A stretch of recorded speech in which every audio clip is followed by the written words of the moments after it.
Good evening, family. You've tuned in again to the Journey 2020. And it's interesting that our title of our show is the Journey 2020 because we are now in the new year of 2015. Yes. And many of us, including me, are really pleased to say I'm glad that 2014 is over and 2015 is here.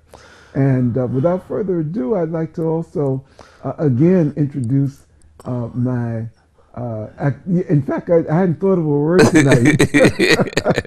Okay. But I'll get one before the night is over. Okay. My co-host, Charles Morris. Well, thank you so very much. And I want to say Happy New Year to everyone and blessings. And, we were talking about how we wanted to, because this is our first show for the year. Right. Exactly. Yeah, because, we took a couple of weeks off. Right, yeah. And there's so many things that has transpired just within the last couple of weeks. Good, bad, life continues. Exactly. And I know there's some things that you want to talk about coming up for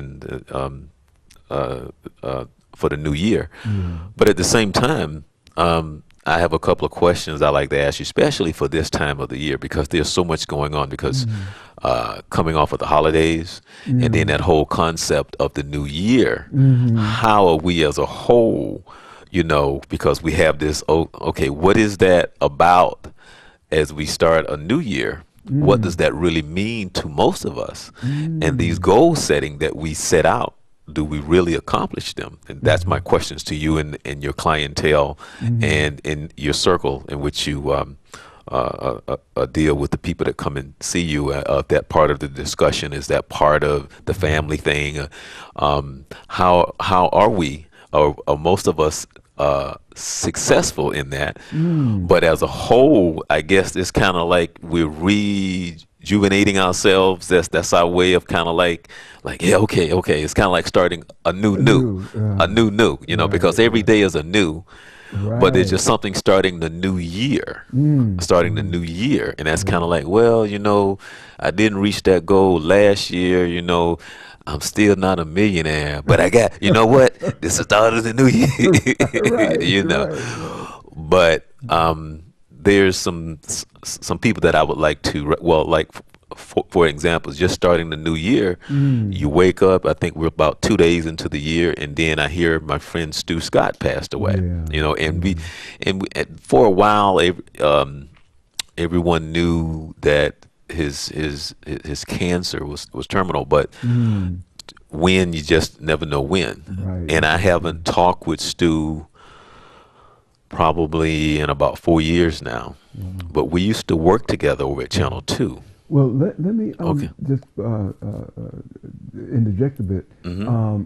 I know who Stuart Scott is, and you know very closely. Yeah. You want to just tell our audience a little bit about him? Yeah. That's what I was. Okay. Yeah. I was going to say we were working over at Channel 2, and Stu has always been who you saw on ESPN, and so he was the sportscaster, announcer over at Channel 2, and we used to go play ball together. Now, basketball was not his game. All right. Okay. He was okay because I used to put together some benefit basketball games, and Channel 2 would play like one of the radio stations, or we would play one of the high schools or something like that. I think I put about 4 or 5 of those games together as a fundraiser for something. I forgot who it was, but of course the anchors or the on-air faces would come out and play, of course. Okay, right.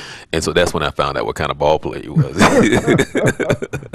But actually, but commentator than well, actually, no. His sport was football. Oh, okay. He actually tried out for the Jets. Oh, Okay. nice. Okay. And he was from North Carolina. He went to North Carolina. He was a true Tar Heel. Tell you, And the funny thing, this is a true story. When Stu applied for the job at ESPN, I told him that's your job. And when he got the job, he said, "How did you know they was gonna hire me?" And I just said, "You got ESPN written all over you." Okay. But I mean, it's just like I knew he was going to get the job. Right. Right. Right. And so the funny thing was, he had just bought a condo in Altamont Springs. Oh my. He had that condo for 2 months. Okay. He applied for that job, and he was trying to get to Connecticut so fast. And if I had the money at that time, he was giving that condo away. Oh my. He was trying to get out of here so fast. Yeah. Yeah. Yeah. And every year, I'm a member of the National Association of Black Journalists, Right. and so every year we go to the conference, and that's when I would see him, and we would talk and play catch up. But I hadn't been to the conference. I went like 12 straight years. No, yeah, I went 12 straight years, and I haven't been to the last 3. So I haven't seen him in 3 years. Yeah. But he was a nice guy. The last time that I did see him at the conference, he said, "Charles, my wife and I, we got a divorce, but we're still the best of friends, and we also have to do what's best for our 2 little girls." Right. And so he said, I'm happy, things are good. And that was the last time that I talked to him. But he was a great guy. So I want to pay tribute to him. And the funny thing was, I hadn't heard anything about Stu, and there was something in my heart about a week before he passed. I didn't know where he was as far as how sick he was, but there was something in my heart, and I just got up and just went and said a prayer for him. Just from out of the blue, he just popped into my mind, and I went and just said a prayer. Lord, I don't know what, but I knew he was sick. But but there was something that just said, just go pray for Stu right now, right? And that's what I did. And then, of course, I think on the 2nd, I think he passed. And the funny thing also is, Donna Douglas, who I grew up with, passed. She was 81 years old, from the Beverly Hillbillies. Oh, that's right. And Yeah. Andrew Crouch passed as well, the gospel singer. You got to see it, right. And I was looking online, and just we're only a few days, and it's just like you see all these people, and you realize there's birth and there's death, and it's a continuation of just life. And so, with the plane crashing and all it's life, everyday life, and we just have to understand how precious time is. Exactly. We have to understand how precious it really is. As is said, in Ecclesiastes, to everything there is a season. And a season for birth, and a season of passing, of dying. And so, I know most people don't want to leave out of this phase of life any quicker, but we have to accept that that is part of life. Just as we had a mutual friend that also passed. Right. Dr. Charles English. And he was on at least one of our shows last year. Did he come on once or twice? He may have been on twice. I'm not sure, but he was on. And for those who, in the audience who may not know, Dr. Charles English was a local psychologist in the area who was, if not the first, one of the first Black psychologists in the Orlando area. That's how I met you, through him.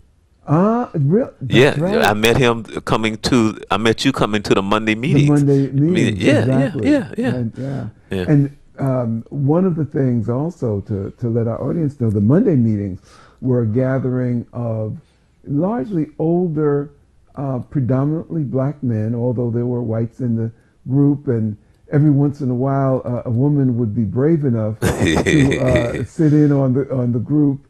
But it was a unique group because it was men who had lived life, who had experienced one of the widest range of experiences that you can think of.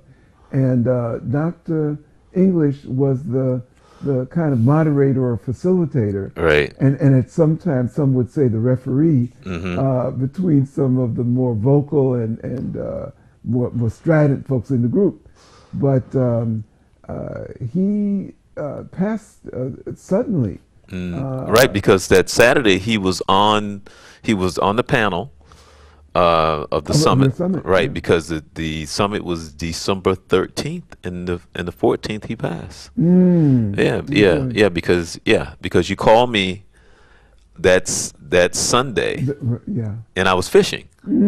I was fishing. Okay. Yeah, Yeah. and when you called me, I was kind of like, wow, just think the day before, he's sitting there on the panel, we're talking, and the funny thing was, he was talking to somebody, and I actually kind of broke up the conversation to say, come and take this picture with us. Come and take this picture. Right. Right. It was Vince Carter and Stanley Murray. Okay. And I said, come on, we're taking pictures. So I broke up his conversation and said, excuse me, you got to come and get in this picture. Yeah. And Yeah. then I asked him, I said, well, there's plenty of food, because he said he had just came from the prayer breakfast. The men's prayer breakfast at his church. Right. Yeah. And then he said, no, we just finished eating. And then about 10 minutes later, he said, no, we're going to stay and eat. I said, okay, good, good, good. Okay. So Okay. because he was there with his wife. Right. All Okay. right. All right. And so when you gave me the call the next day, I was like, that was one of those wow moments. Yeah. Definitely a shock. I could just tell about the tone of your voice. It was like, wow, It truly was a shock. The other one, and I don't want to bring us or our audience down, but this end of the year, it seems like, as you said, so many people have passed, have transitioned, that even in my office we said, what's going on. But it seems that each year right around this time, I don't know if it is that we just notice it more, but it just seems a lot of people have died, have made that transition. Right. And even Mr. Brooks, his son, Oh yes. while we were there, got word that that his son passed. At Dr. English's memorial service. Yes. Oh my. Right. Yeah. Yeah. Wow. Right. Yeah. Yeah. That And is, I think he was only like 46 years old. yeah, yeah, Right. young man. Right. So as they say, tomorrow is not promised to any of us, and we can, all have our ticket punched, and be on the other side of life, very easily. But one of the things, as you had started out saying, that the end of the year is one thing, and then we're into the new year. And one of the things I wanted to do, because time seems to go so much faster as we get older, is to just share some of the things that that I remember about 2014. Of course, the thing that I remember most is that my hip surgery in the middle of the year, which if somebody had asked me this time last year whether I'm going to have hip surgery in 2014, I would have told them, you must be out of your cotton picking mind. Wow. But as fate, and as God would have it, in June, I got an offer I couldn't refuse by my doctor, who basically said, either we do the surgery now and end the pain, or we do the surgery later. But either way, you're going to have to do the surgery. So for me, that was the big event of 2014. But I have to say, based on that, I'm just eternally grateful to have had a fine medical care, fine doctors, a wonderful experience in the hospital, and also being grateful for a tremendous wife who literally nursed me back to health in that first month, and put up with my being grumpy, and at times being out of sorts. So that was one of the interesting transition points. The other thing I wanted to share is that I was able to reconnect with classmates of from my time out in the wilderness, and that is out at Michigan State University, and who I had not seen or connected with some of them for almost 50 years. Wow. And my Yeah, that's roommate, awesome. That's awesome. exactly, Right. Yeah. found me. And the amazing thing about that is most of and I have to say guys, there were, of course, girls that were in our social group, but was primarily young black men, Hmm. most of whom were going to college for the first time, the first people in their families Hmm. to go to college. And to know that most of those young old men now Hmm. are still alive. That was the thing that amazed me the most. That we're still, because we read the statistics Right. about black men dying at a disproportionate rate Right. of white men, and I have to say, when many years back, when I thought about individuals that I had gone to elementary school with and Hmm. other individuals who I had gone to high school with, etc. Right. And most of those folks were either dead, addicted, or in jail. That well sounds like my neighborhood. Okay, and to know that the overwhelming majority of these guys that I went to college with are still alive. Most of them are doing very well Hmm. now. Fathers of grown children and Right. grandfathers, some of them of grown children, and some who started early, great grandfathers. Hmm. Is just a wonderful, amazing thing. And so that reconnection, was also one of the significant things for me in the year. And so I want to kick it back over to you, and Well, just kind well, of have you well, share well. The thing is a that little when bit you of said that, uh, there was one thing that I thought of mm, that because I'm about to go into one of your counseling sessions right now. okay. All right. So I'll share with you with this Uh-huh.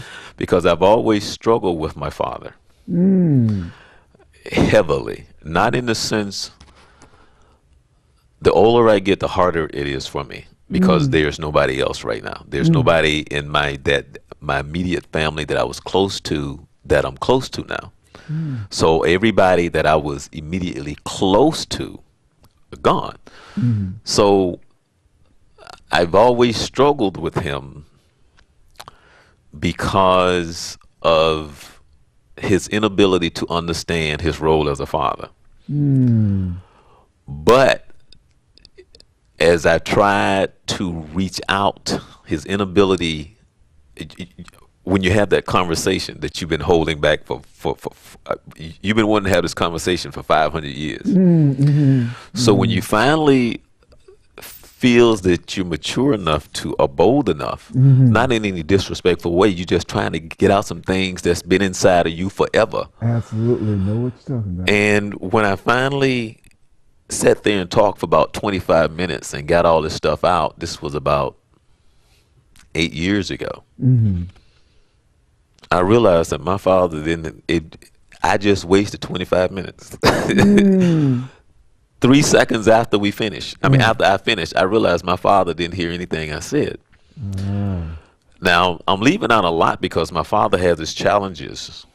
And because when my aunt told me some of the things from his childhood, Mhm. now all of his stuff starting to come into play and come into focus as of why. And now I'm like, oh, because I was kept in the dark about Right. his challenges. And she told me that he really has the mindset of about a 15-year-old. Mm. But his reason why was because he was born with some difficulties and his mother just did this to him. Ah, Now, okay. my father would have been very much capable if his mother had been more like Ray Charles's mother. Yeah, Okay, my yeah. father, because he's very much capable, but because she did that, my Right. father expectations and his views are just so skewed. Mm-hmm. So I figured out that one of the reasons my father acted a certain way was because he was jealous of my grandmother. So now, because my grandmother treated me just like she gave birth to me, I saw and felt the jealousy because Okay. because he never really left her. Yeah, So yeah. now, because as a child, I didn't understand like what is this thing in the room. I never understood So even as I go see him to this day, I have to mentally prep myself. I just can't walk in the room. I have to mentally get ready. Right. And I say all of this to say that there's a certain something in me that I carry that is hard, because when my grandmother became ill, the one person who I was the closest to out of everybody on this earth, he didn't call me. And the family came, everybody came. He didn't call me. Right. When she died, he didn't call me. So, and I told him, I said, Dad, I have no idea where to put this, because I'll never have closure with her. Right. And for her to be what she is to me, it's hard to look at you, because every time I see you, I got to deal with what I'm talking to you about now. And I'm trying to find where to put this, man. Right. You know, Yeah. and he like this right here. What's the problem? Right. Not in a other than he don't understand. Right. Yeah. Because my aunt said to me, she said, Charles, he probably didn't even know he should have called you. And I'm looking, but he's arrogant as heck. Ain't never had no money. Right. Right. But that's arrogant in a naive way. Yeah. He's not arrogant like somebody. He's naively he's arrogant, but he's naive. Yeah. He doesn't know any better. That part I get. Yeah. So I'm trying to find a place still. I'm still trying to, and because of, and I'll skip over a lot of stuff, Right. but I can't, because he's in a home now. And every day I feel so bad, because the relationship should be where, Dad, you should come and live with me. But you want me to go jump off the tallest building in the world if that happens. Right. I was going to say that did not sound it would very drive me happy. crazy. Yeah. But in my heart, I hurt Yeah. for lots of reasons. Yeah. But what happened was, because of circumstances and situations, going to see him in the home, it was a big thing for me. Because now I can walk in the room, and before I leave, I can take his hand, and each time I can say a prayer before I leave. Okay. That's big for me in 2014. Okay. That was big for me in 2014, because I left out a lot. Yeah, and I hear you. But I go see him once a week. I take him his little goodies. I feel bad every time I see him, because I know how he got to that home. Okay. Because he shone away all his blessings through that arrogance and what his mother did to him. Right. Because his expectations of somebody supposed to do something for me, Right. and through his arrogance and that jacked up wife he had. Okay. And that was another piece. Yeah. Okay. But the idea that I can take his hand, and now even like I'm saying, Dad, I got to get ready to go. He reaches for my hand for me to grab his hand so I can say the prayer. Okay. Now for me, that's just that we could do that Yeah. and share that. Okay. That's important to me, because I'm still dealing with, every time I see him, every minute I'm in his presence, I'm dealing with that grandmother thing. Yeah. And I still don't know how to get over it. Yeah. Where to put it, because even I told him that, I said what you did was that, these are my exact words. You took a knife, you cut my chest open, you went in, you snatched my heart out. Okay, you pulled my heart out, you threw it on the ground, you threw me on the ground, you threw some salt in my chest, you stepped on me, and you spit on me, and you walked away. That's how I feel. Yeah. And you know what he said? He was like, because there's never any feedback. He never says anything. Yeah. Never. And so when you try to talk, and I'm like, Dad, because I said, I love you. I tell him that. I say, I love you. And I say, if somebody come in here and try to hurt you, I'll die for you, man. But our relationship got to be on the other side, because it ain't happening. Because I asked him, I said, if I walk out this door right now, and if God blessed you to live for another 15, 20 years, I don't see you in 15, 20 years, what you gonna miss? And when I walk out, I gotta think, well, what I miss about my dad? Because we didn't do that. Right. Exactly. So what is it? And so to hold his hand and to pray and da da da da was big for me in 2015 because I pray for him every day, and I pray for my spirit to be, because it's not for me not loving him and not wanting to, it's just it'll be nice to just be in his presence and just not just feel that that pain. Right. Yeah. And he like, and it's just like, okay. Exactly. It's interesting as you were talking about counseling session, but this is going to be more like a father session, and I bet there are a great many men out there that are, I'm going to say like us, because my father was one of these folks that was do what I say, right? And don't pay any mind to what I do. And to have a conversation with my father was just out of the question. There was no such thing as conversing as such. Right. It was, I'm going to tell you what I want you to do, and you're going to do it when I say do it. And of course, both of us were strong personalities. Okay, growing up, I was in fear of him. All right. Oh yeah, I definitely fear my father. Okay. Feared him like I don't know what. I mean, I was so scared of him. Right. You're right. Right. And I won't go into some things that today would have been straight out called abuse. Right. But I always wanted that sense of being able to connect with my father, if you want to call it man to man. Right. Okay. And my father had no concept. Right. Exactly. It's like, what you want to have a conversation? They said, say you're a boy. Right. Or I should say, as in Jamaica, a boy. And even this would have been as an adult. But one of the things that happened due to my father becoming, and I can say that's alcoholic. He thought that he could go back to Jamaica and be able to relive his life. Well, reality hit him, and I had to, at one point, go out to Jamaica because he was in the hospital. They thought that he was not going to make it. And this was my opportunity of having that conversation with him that you were talking about, where I had said to him, what he did to me, what he didn't do for me, and and that I still loved him. Right. Okay. Interesting, my father was in his hospital bed, very ill, and I started telling him some of the things that were there. Well, he started raising up out of the bed. Trying to get to you. Right, like he wanted to do something. Right. But he was, at that time, really too weak.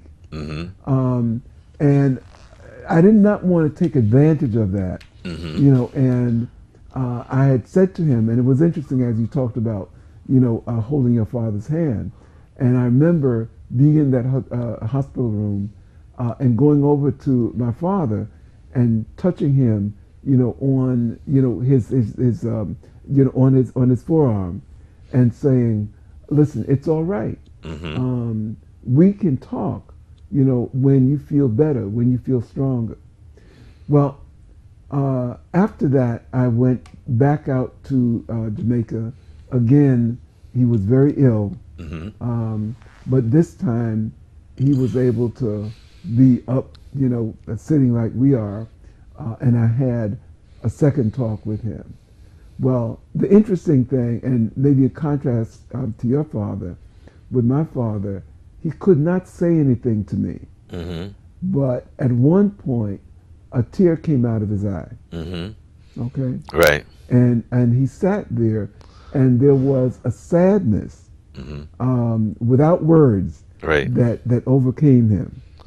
And at that point, I said, Dad, I've said what I need to say. Okay? I said, I'm still here. I'm not going to go away, Right. but I know that you can't be the dad that I would have wanted Right. or the dad that I might have needed. Mm-hmm. Okay. But I told him, I said, but, whether you know it or not, you gave me enough where, I can make it on my own. Mm-hmm. The next visit with him was to bury him. Mm. Okay. Right. And that was very difficult. Right. And I won't go into Right. all Well, of the difficulties, but I yeah. will tell you this story. I may have mentioned it before. Right. Mm-hmm. This was going back out to Jamaica, and he had wanted to go back to be a gentleman farmer, Mm-hmm. which was his love. And so he had some cows that were there. One of his good running buddies, one of the guys that had worked for him, had said, they used to call him, Majan. And he said, young John, you have to go and get Majan cow. And now I'm living in New York City. Right. And I'm saying, the hell am I going to do with a cow? All right. And so he said, no, man, we have to gather the cow and I'd sell them for you. Okay. I said, hey, that sounds good to me.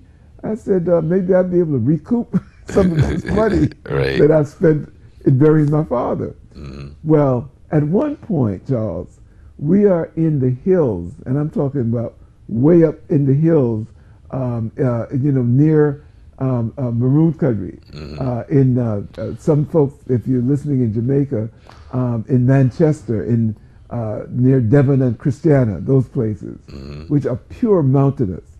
And we have to gather one of these cows into the back of a pickup. Oh, okay. Okay. Okay. And so this gentleman said, listen, I'm going out the front, and I pull in front, and you push in the back. Now, I'm a city boy, but I know what usually comes out of the back of a cow. And I'm sitting there, there, That's funny. and luckily I had my little sneakers on and whatnot. Right. We get the cow up from what basically is this valley near to the pickup. We had planks to get it up in the back of the pickup. This cow says, I ain't going nowhere. So my friend is pulling in front, I'm pushing in the back, and praying all the time, cow, do not decide that you want to do your stuff right at the moment, At one point, because the sky is just absolutely clear, there are no lights there. This is the country. Right. And I look up at the stars, and at the time I said, and I won't, skirts because it's a family show, and I said, you caused me trouble in life, and you're still causing me trouble in death. Okay? And I was serious at the time. Years later, I could laugh about it, as we are now. But at that time, it just as with your father, my heart was bleeding as I'm doing this. Right. Because I said, as father and son, we could have been doing something like this, while he was living. Right. And had a laugh about it. Right. Of me trying to help him. Right. But Yeah. now See, I understand all of that. Trust me. Yeah. He's already gone. Right. And I'm left with his, I call it what left. But see, the funny thing is, there's just, I was just having a conversation. I know I was telling you about Dr. Roberts over at Emma Riddle. She's supposed to be watching tonight, so we want to give her a shout out, Doctor. We come to find out that I teased her because we found out that she truly is a nerd. So it'd be like nerd power, yeah. But in just talking about just little things in time, and how precious time is. But my father I saw where, yeah, that's her texting. Okay. I saw her. I mean, I saw where God worked with me just to have that moment with my father, Mm-hmm. because the funny thing is that he went in the hospital, Mm-hmm. had an infection, and had pneumonia. Mm. Okay, he had an infection and he had pneumonia. Mm-hmm. This was about the summertime, Mm-hmm. and they calling me asking me, well, if something happens, basically, do you want us to just pull the plug? I'm like, Mm. oh, wait a minute now, wait a minute. I said, and but the point of it is that here's this 84-year-old man, because he just turned 85 Okay. in last month, Mm. and he responded very well. You know, All right. he came home from the pneumonia. They Mm-hmm. treated the infection, Mm-hmm. and he was fine. All But right. now for him to go to that home, Mm-hmm. I thought that would be like, because he's very strong spirited. Mm-hmm. That's one thing about him. And I told him that. I Mm-hmm. said, "You way stronger than I ever will be." So, and so that is you. You strong spirit, sometimes too strong. That's your Mm. problem, because of that ego and that pride you got. Yeah. But I said, Dad, you way stronger than me, man. Yeah. Yeah. But it's just to sit there and talk to him, because he was like sometimes I when I go see him, I put his brother on my aunt on the phone so he could talk. So Mm-hmm. they'll talk. And I never forget, he was sitting there, he was talking, and he said, Decatur, remember when we went down there and you caught that big old catfish? 'Cause I love to go fishing. And I looked at him. Uh-huh. I was like, then why you never took me fishing? You know what I'm Mm. saying? It's Mm-hmm. like, so it's just conversations that we never had. Yeah. When he would come pick me up, I'd get in the car. Hey, Dad, how you doing? Mm. Nothing else said. Yeah. And God is my witness. I know this for a fact. Mm-hmm. If we were to drive from Jacksonville Mm. to California, Mm. not one word would be said, other than, Yeah. Dad, I need to go to the bathroom. Okay. And his Right. favorite word to me, ever since I was 10 years old, and Uh-huh. whenever he started an argument, you're a half-grown man. You're a half-grown. Oh, okay. That will be embedded in my head forever. But he never abused me. Uh-huh. Okay. He was never mean in that sense. He just didn't know how to be a father. I Okay. mean, he's never abused me or anything like that. Okay. He just didn't. He was. It's just like he was right there. I saw Mm. him, Yeah. Yeah. but it was just like that was it. Right. Right. Right. And There was always that distance. Yeah. but I had to figure out, my father always seemed angry, but he was jealous for so long Mm. because of my grandmother. See, that was Okay. taken away from him. Yeah. See, I Yeah. realized that Okay. because later on I talked to my aunt about it. She said, "Oh, you figured that out, huh?" Yeah. I went Okay. like, "Yeah, I kind of." He was very jealous of the fact that my grandmother loved me the way, and she That could, you did. because she spoiled me too. Okay. Okay, so with him, there was, you can just see, just because as a kid you look at him and you can see the Mm. look on his face sometimes, and just his Mm. whole attitude, and he was just, I mean, not in a way other than, I just think he was just that immature. Yeah.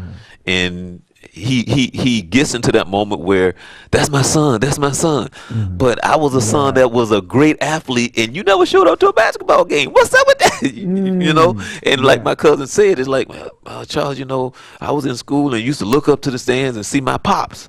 I say, Ward, I can't even imagine what it's like to have to look up and see my Yeah. father, at a basketball game. I Exactly. can't, Just as you had started the conversation out, and asking me to kind of reflect, hmm in a clinical way, hmm about the father son relationships. One of the things, Charles, that I've seen, even to a recent case that I had with a young man that was uh, at at the point where he was going so off track that he had a no contact contract with a young lady who he was literally stalking in school, and the parents brought him in, a bright kid, but to put all of his emotional energy into pursuing this young lady who didn't want anything to do with him. And when in talking with him, we found that he felt, just as we're talking, that his relationship with his father was just non-existent. Right. The father would talk with him about, well, son, you've got to get better grades. Right. Son, you've got to behave better. Son, you have to do this, that, and the other. One of the things, and we really work with this young man as a team, and one of my associates, and I'll give her a shout out, Mrs. Narva Woodard, who's a retired teacher, and who's finishing her doctorate now in psychology, said, I'm going to work with him and see what we can do. One of the things that she did was to talk to the dad about bonding with this young man. Because at first, when I talked to the dad, his initial response was, I ought to just beat his butt to get him to, act right in school. And we said, hold up, let's really take a look at this. Well, to make a long story short, the father and son, interestingly, went out fishing. They shared some activities. In the last session, as we asked the father what progress there had been in their relationship, the dad was just about in tears. Okay, this is a black father and son. The son, who we discovered had some problems. We think that he may be high functioning Asperger's syndrome. The interesting thing, though, within less than 2 months, this kid's grades are up to A's. Okay, he is having fun cooking for the family. He loves to cook. Right. And he's active in the school band. Now, we've got more work to do, but the critical thing that seems to have turned the corner is that boy and his father being able to bond, to rebond, if you want to call it. And as I'm listening to us talking, I've seen that happen so often.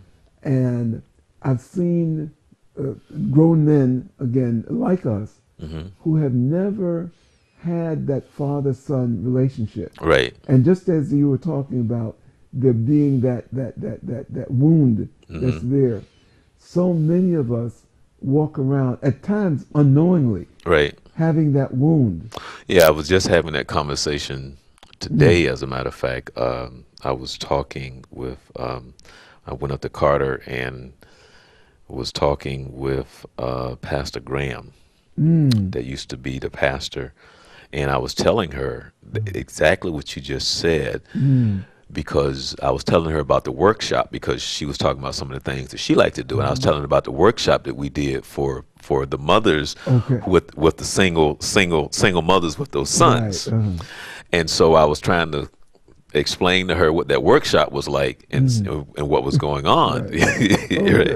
But more importantly, I gave her an example of a friend of mine who, and I said, you have to be very careful. And I said, oh Lord, when you start talking to mothers about being mothers, and I said, there's something in their DNA that kicks in, and they look at you like, you trying to say I'm not being a good mother? What's your? I said, no, listen, you need to listen. No, because it kicks in. And it's amazing, because then they're not able to hear anyway what you're really trying to say, and now they really can't.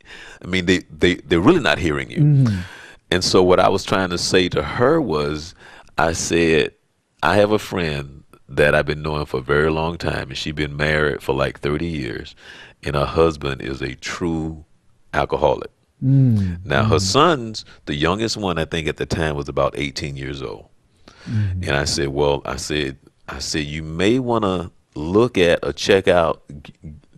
I think there was one that was like 20, 22. The other one was like 18. And I said, you may want to look into probably having your sons in counseling or something like that. And so she said, no, my sons are fine. I said, they're well mannered, they're nice. I said, no, you're not understanding what I'm saying. I said, when you grow up in a dysfunction like that, I said, a lot of times even you don't know it, and it doesn't even kick in until you get older. Yes, exactly. And you realize some things. And so I said, more importantly, I just said there was an incident that happened where the son had some problems in his growing area.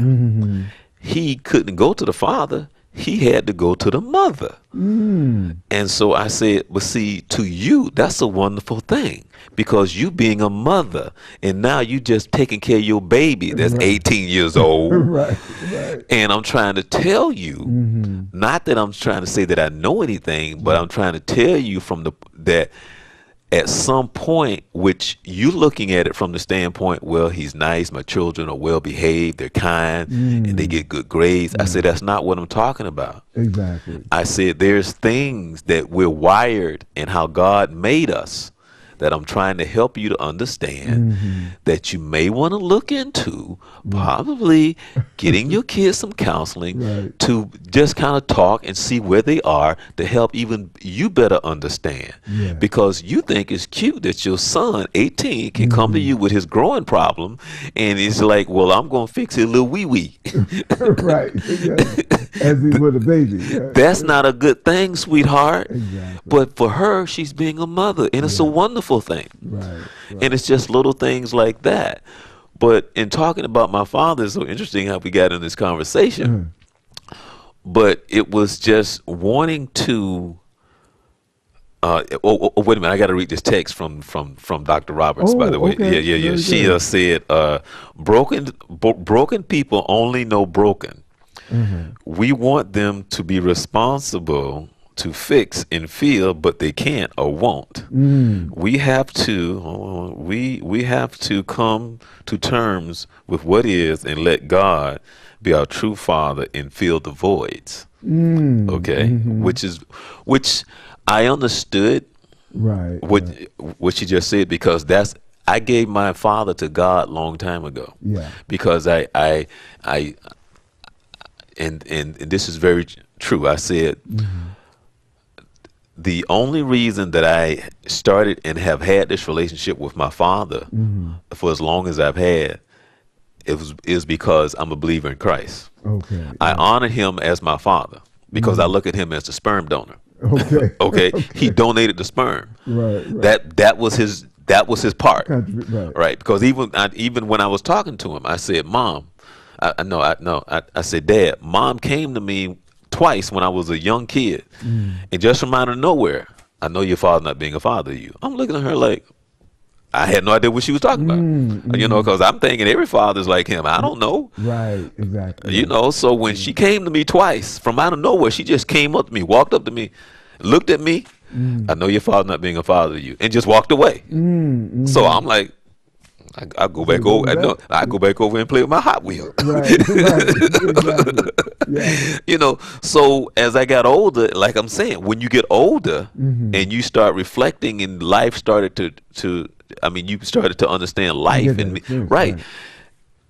I realized, because that grandmother thing is just so overbearing to me. That is just because I never have closure with her. Exactly. And so. And every time I see the pictures of all the family, everybody's there. And I'm 2 hours away. 2 hours away. My father didn't call me. So I got to Rakins, that wound. But his inability, because I tried to give him a situation where I was told him about something that my mother did. But even I told him, I said, Dad. And finally, I said this like a year ago, after I had to talk with him about 6 or 7 years ago. I said this to him. I said, Dad, when I had that conversation with you, And when you answered me, his response was, as soon as I finished having that conversation, his first words was, "Son, they fooled you." And I looked at him. So what he was talking about my aunt and my mother who raised me. Okay. They fooled you, like they influenced my mind and my thinking. Right. I said, I don't know who you talking about, but I'm talking about what I have lived. I don't know who you talking about right now, but but I knew I was telling. I said, this is my story. Right. This is nobody else's, man. So I said to him about a couple years, I said, Dad, all you had to do was just say, Charles, I made some mistakes. I said, what else can you say to me? Right. But I said, unfortunately, Dad, you never made a mistake in your life. You've been a perfect father. You've been the Cliff Huxtable of my life. Okay. You know, and I don't mean it the way that it sounds, because I understand that he don't understand. Yeah. But it's for myself to reach out.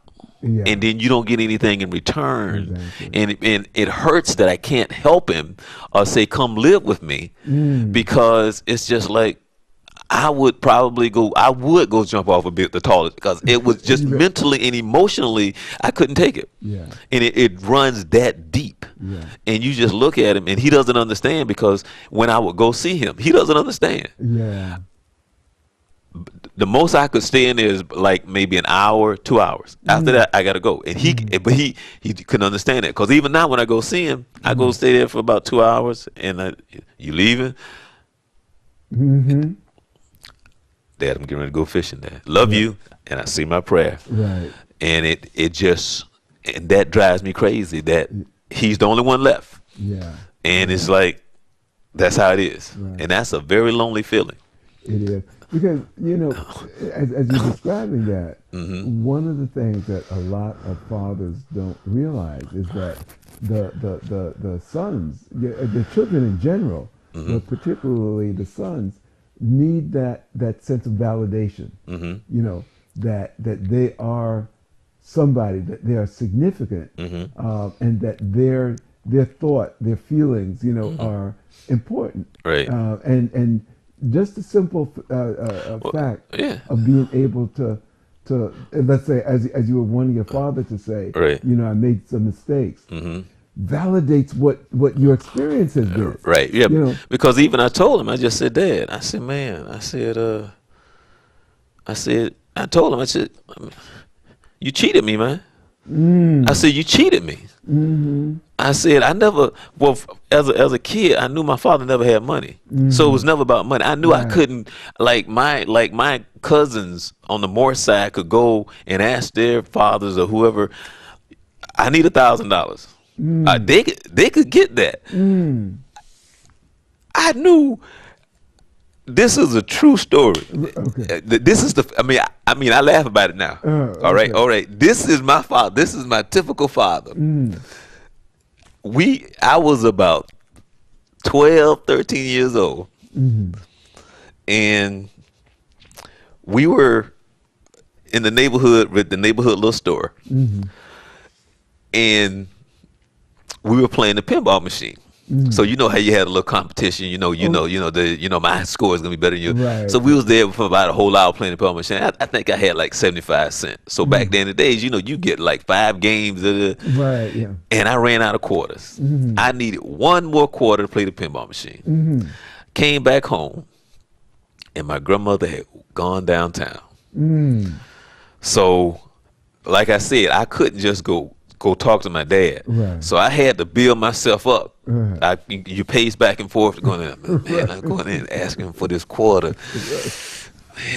And so I finally got enough nerve to go, Dad, and whenever I went and talked to him, I had my head down. Right, okay. Dad, can I, right?